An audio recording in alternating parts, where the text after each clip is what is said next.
¿Cómo están, hermanos? El Señor nos bendice una vez más, permitiéndonos un día más de vida, y queremos empezar este día escuchando la palabra del Señor, dedicándole el primer momento de nuestro día al Señor. Vamos a continuar con el estudio bíblico de San Marcos.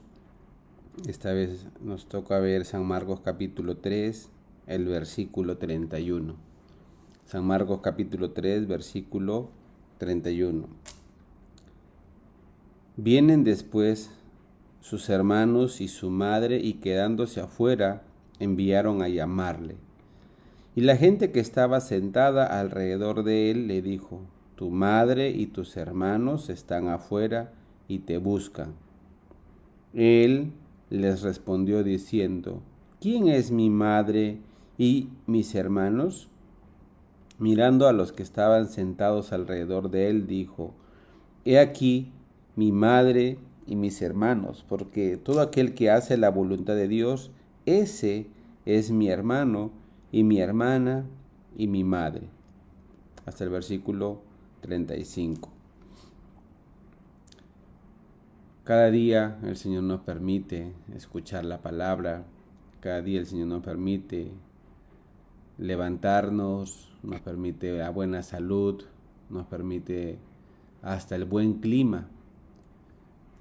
Y tal vez no todas las personas tenemos ojos para distinguir o para ver lo que Dios hace para nosotros y por nosotros. Muchas veces yo también he vivido sin ver o sin reconocer, aún viendo pero no reconociendo la obra de Dios. Y de verdad viviendo de esta manera como si fuera muy soberbio, muy orgulloso, muy egoísta, no poder distinguir cuánta gracia que Dios tiene, ¿no?, para nuestra vida, para nuestra alma. ¿Cuál es el propósito que el Señor tiene, ¿no?, para cada uno de nosotros? Y yo recuerdo, ¿no?, cuando nosotros hemos sido niños en mi familia. Actualmente somos 6 en la familia, 6 hijos. 3 varones, 3 mujeres. De niños, ¿no?, éramos un buen grupito, ¿no? Así, cuando nosotros andábamos, nos movíamos, ¿no? Y de repente, si alguien le hacía algo a uno de mis hermanos, venía y se quejaba. Y tan solamente ya por vernos, ¿no?, que éramos 6, ¿quién podría meterse, ¿no?, con nosotros?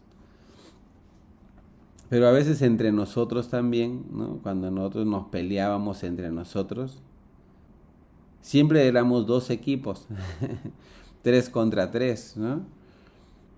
¿Y cómo estamos nosotros, cómo podemos decir que estamos distribuidos? Estamos siempre de 2 en 2, ¿no? Mi hermana y yo somos los mayores. Después de nosotros 2 vienen 2 hermanas, y después de ellas 2 vienen 2 varones, ¿no? Así, son pequeños. Entonces cuando nos peleábamos siempre estábamos de 3, ¿no? A veces me tocaban los 2 últimos para mí, que eran los varones. Entonces éramos 3 varones contra 3 mujeres. O a veces mi penúltimo hermano se juntaba con otra de sus hermanas, que también nosotros le llamamos terremotos, ¿no? Así. Y a veces yo me quedaba con los supuestamente más débiles, ¿no? Pero por ser yo el más grande o el más fuerte, no era problema, estábamos bien balanceados y nos peleábamos y nos enfrentábamos, ¿no? Y era como una guerra, pero no era de juego, era de verdad. Y hasta que llegaban nuestros padres, ¿no? A veces nuestros padres estaban de viaje, salían, ¿no? Entonces así estábamos. Y era muy divertido, ¿no? Así nuestra niñez pasando, ¿no? Y gracias a Dios nos ha permitido padres con temor a Dios, ¿no? Mi papá, mi mamá, con bastante gracia del Señor nos han criado, nos han dirigido. y le pusieron siempre importancia primero a la Biblia, y a través de la palabra de Dios es que pusieron también un temor de Dios en nosotros, para que nosotros también vivamos considerando, ¿no?, seriamente las cosas de Dios, ¿no?, las cosas espirituales. Y ya ha pasado el tiempo, ¿no? En el año 96, en el año 95, nosotros conocemos a la misión, ¿no?, Misión Buenas Nuevas. Nos encontramos con el primer misionero que llegó a Sudamérica. Después de una amistad que duró más o menos un año, Dios nos permitía realmente recibir la salvación, recibir el perdón de pecados, y ya no ser amigos, sino ser familia en Cristo, ¿no?, ser hermanos en Cristo. Y ahí ha empezado también un capítulo nuevo en nuestra vida, en nuestra familia, porque desde ese momento que el Señor nos permite recibir el Evangelio, hemos podido integrar la familia de Cristo, ¿no?, ser miembro del cuerpo de Cristo, y también como un regalo, ¿no?, también ser miembros de la misión y anunciar el Evangelio, llevar el mismo propósito. Y de eso estaba muy, muy agradecido, cómo Dios ha dirigido, ¿no?, hasta ahora nuestra vida. Ya estamos pasando ya 27 años, ¿no?, de que el Señor nos ha permitido recibir la salvación, integrar, ¿no?, una familia espiritual muy grande, muy hermosa, muy comprometida, ¿no?, muy responsable. Muchísimas cosas Dios nos permitió aprender de la nueva familia en Cristo. Cuando vemos aquí en San Marcos capítulo 3 y nos hablan, ¿no?, acerca de la madre y los hermanos de Jesús. Jesús, cuando él habla, ¿no?, sobre esta pregunta, ¿quién es mi madre y mis hermanos? Al principio, ¿cómo sería, ¿no?, el ambiente? Ya que Jesús ya no anda, ¿no?, con sus hermanos, ahora Jesús anda con sus discípulos. Ya Jesús ya no anda en casa, ¿no?, haciendo los quehaceres de su casa. De repente, ya que su padre era carpintero, él ya no está ahí con los martillos, con los clavos, con las maderas. Porque ahora Jesús, ¿qué está haciendo? Jesús empezó su ministerio. Muchas personas no pueden tener este tipo de vista para distinguir acerca de la voluntad de Dios. No tiene, ¿no?, la vista espiritual para poder ver, para poder reconocer qué tiempo está pasando, qué es lo que está sucediendo. Alguna persona así insensiblemente vive, insensiblemente pasa, no tiene sabiduría, neciamente, negligentemente está pasando, de poder distinguir el corazón de Dios, de poder reconocer el corazón de Dios, ¿no? En este caso, María y sus hijos, los hermanos de Jesús, llegaron como si tuvieran mucho derecho, ¿no? Llamen a Jesús, ¿no?, porque Él es nuestro hermano, o llamen a Jesús porque Él es mi hijo. Pero no está distinguiendo en dónde están, qué está haciendo Jesús. Muchas personas llevan una vida espiritual muy insensible, no poder distinguir quién está en su vida, no poder distinguir dónde se encuentra, en qué ambiente está. En el caso de Jesús, ¿qué le dice? Versículo 32, y la gente que estaba sentada alrededor de él le dijo, tu madre y tus hermanos están afuera y te buscan. Él les respondió diciendo, ¿quién es mi madre y mis hermanos? Y mirando a los que estaban sentados alrededor de él, dijo, he aquí mi madre y mis hermanos. Porque todo aquel que hace la voluntad de Dios, ese es mi hermano y mi hermana y mi madre. Jesús no salió corriendo, ¿no? ¿Dónde está mi mamá? ¿No? ¿Dónde está mi mamá? Mamá, mamá. Él no salió así corriendo, siguiendo algún lazo carnal, ¿no? Mis hermanos, ¿no? Él, como si estuviera de repente poniéndolo en segundo lugar, como dejándole de dar una consideración carnal, ¿no? Él, a quien le dio más consideración, dijo, aquellos que hacen la voluntad de Dios, ¿sí? Entre nosotros no sé si entre ustedes alguien tendría, ¿no?, un corazón así de repente. La familia lo va a odiar, ¿cierto? La familia lo va a tener en poco. ¿Cómo me pone en último lugar? Yo soy tu madre, ¿no? ¿Cómo me pone en tu lugar? Yo soy tu hijo, ¿no? O yo soy tu esposo, yo soy tu mujer, así. Jesús, ¿qué decía? Mi madre, mis hermanos. ¿Qué lazo hace, no? La madre y los hermanos. Mismo lazo de familia, lazo de sangre, mismo apellido, ¿cierto? Pero Jesús, ¿cómo dijo?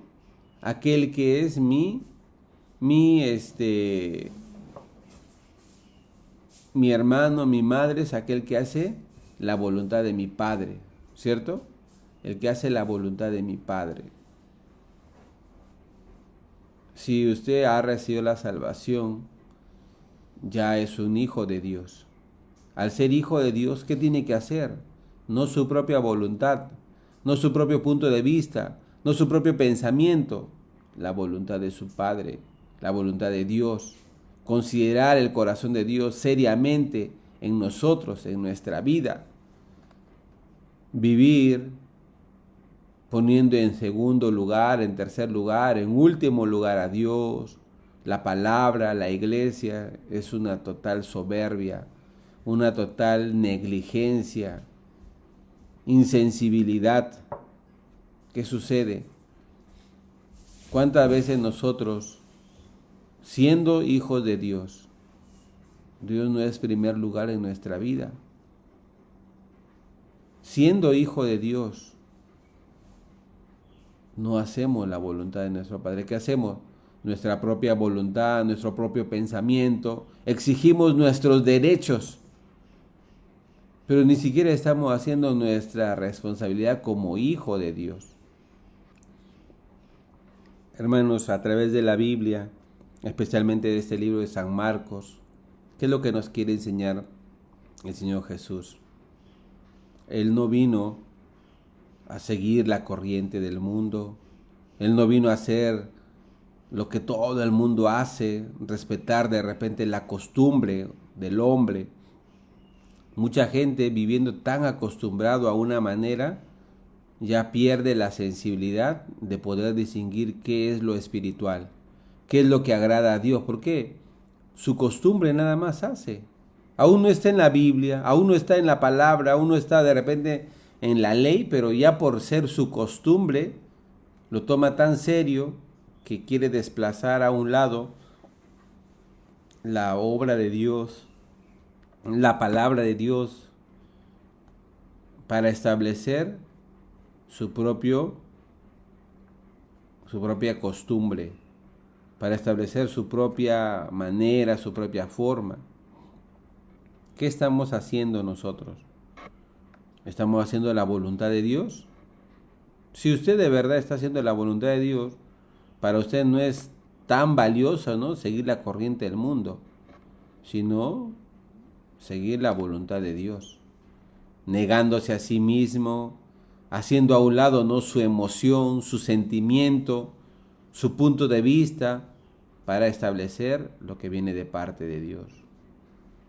Nosotros compartíamos la palabra en la iglesia, en el culto, y tomábamos como referencia el libro de Números, el capítulo 13, cuando Dios le dice a Moisés, envía espías para espiar la tierra de Canaán, la tierra que yo les doy a los hijos de Israel. Así Dios le dice a Moisés.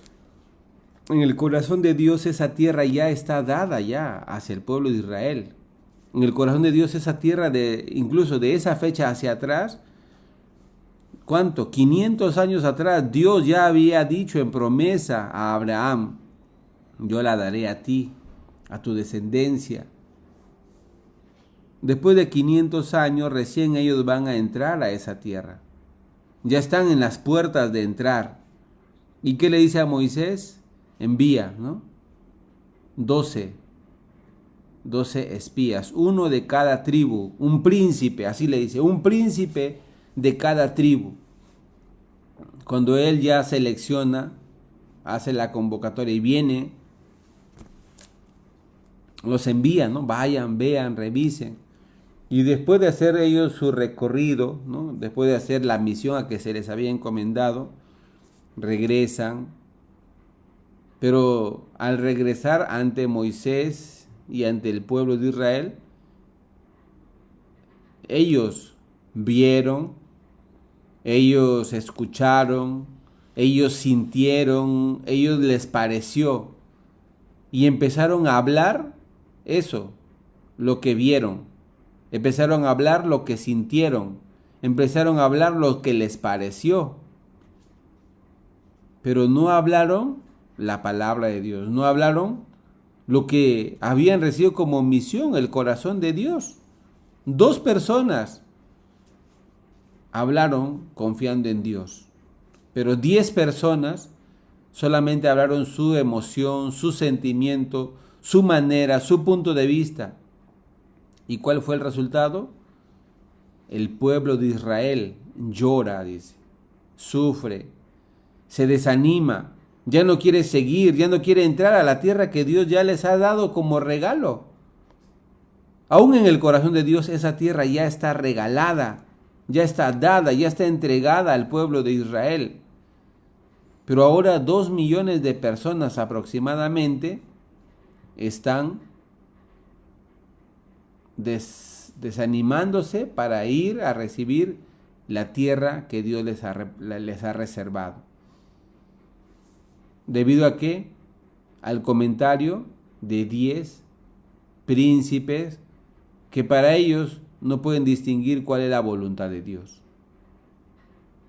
Muchas personas con ese corazón están viviendo.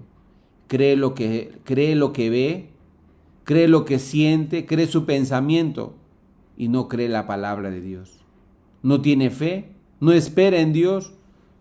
¿Cuándo cree? Cuando ya está todo hecho. Ah, sí, yo creo. Mentira, eso no es creer, eso no es fe, eso es menosprecio. En nuestra iglesia, Dios nos permitió pasar el tiempo o estar en el tiempo de la construcción. Y casi durante más o menos un año, 10 meses, un año, orábamos que Dios nos permita el techo. Primero orábamos, ¿no?, por el techo, por las tejas que van encima, ¿no?, de la estructura. Entonces yo le decía a los hermanos, yo veo aquí un techo muy grande, muy bonito. Y los hermanos se reían, ¿no? Porque no hay techo, no hay nada.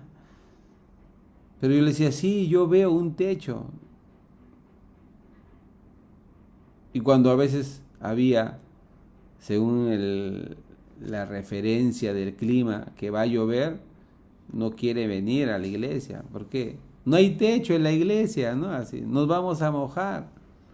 Pero, gracias a Dios, durante esos 8 meses, 10 meses, que Dios nos permitió poner la estructura, ¿no?, las vigas, las correas, empezamos a hacer los cultos ahí en el salón. A veces había sol fuerte, poníamos una manta para que no pase tan fuerte, ¿no?, el sol. Pero durante todo ese tiempo no ha llovido en el tiempo del culto. Llovía antes, llovía después, pero en el tiempo del culto no había la lluvia, ni miércoles ni domingo, ¿no? Entonces yo le decía a los hermanos, ya ve que tenemos un techo. Parecía alguna cosa curiosa, ¿no? Así que aún es tiempo de lluvia, pero en el tiempo del culto no llovía. Dios era nuestro techo. Y yo le decía, hermano, Dios es nuestro techo. Él nos ha permitido pasar el culto así. Ya tenemos techo. Pero hasta una persona me dijo, hasta que no compren techo, yo no voy a la iglesia, yo no voy a ir a ese culto, ¿no? Ya Dios nos permitió la teja, el techo. Todavía no viene esa persona. Hermanos, nosotros muchas veces decimos creer, pero antes queremos ver. Eso no es fe, eso no es creer. Aún no hay, cree. Aún no ve, cree. Aún no está, espera, pero confiando en Dios. Pero mucha gente que hace, abandona. Mucha gente descarta. Que dice, no, ¿cuándo va a ser eso? ¿Hasta cuándo nos vamos? Algunos hasta dicen, me voy a convertir en calavera, ¿no? Esperando el techo y no voy a ver ningún techo. Pobrecito el pastor, así. Hermano, desde que Dios nos ha permitido su palabra, todas las cosas están ya en la palabra de Él. Jesús le dice, ¿quién es mi madre? ¿Quién es mis hermanos? Aquellos que hacen la voluntad de mi Padre, no los que viven haciendo su propia voluntad, no los que viven haciendo su propio deseo, su propio camino, seguir su manera, su forma. Servir al Señor. ¿Por qué? Soy su hijo, soy su siervo, soy su instrumento. No persigo mi propio deseo, mi propio plan, sino el plan de Dios. Él me dio su sangre, entonces tenemos la misma sangre. Él me dio su justicia, tenemos la misma justicia. Él me dio su santidad, entonces tenemos la misma santidad, la misma perfección, todo. Entonces, ¿qué más? Vivir nomás haciendo la voluntad de Dios, no seguir la corriente del mundo. ¿Hasta cuándo nosotros vamos a vivir así, ajenos? Somos familia de Él. Llevamos su nombre, su apellido, su identidad para servir, para hacer la voluntad de Dios. Amén. A través de esta palabra el Señor también me exhorta, me habla cómo vivir haciendo la voluntad de Dios. Soy su hijo, soy su amado hijo. Recibo el favor de Dios, recibo el amor de Él para yo hacer la voluntad de Dios. Hasta aquí vamos a compartir, vamos a orar y agradecer al Señor. Padre Dios, le damos las gracias por permitirnos este tiempo. Siempre hay aflicción, dificultad, cosas que nos trae de repente desánimo, nos trae amargura, nos trae resentimiento. Pero si nosotros dejamos a un lado todo lo de nosotros para enfocarnos en la palabra de Dios, la palabra de Dios nos va a limpiar, la palabra de Dios nos va a purificar, la palabra de Dios nos va a depurar para que estemos haciendo la voluntad de Dios. Haciendo la voluntad de Dios no hay dolor, no hay amargura, no hay sufrimiento, antes al contrario, hay la alegría, hay el gozo, hay el testimonio de cómo Dios se va manifestando y va trabajando para cada uno de nosotros. Dirija la vida de cada hijo de Dios, cada cristiano que está participando de esta meditación, que usted le toque su corazón, que le haga en su corazón libre de cualquier atadura que no le permite avanzar, Padre. Le damos las gracias, oramos, dejamos todo en sus manos en el nombre del Señor Jesucristo. Amén. Muchas gracias, hermanos. Nos vemos en el siguiente estudio bíblico.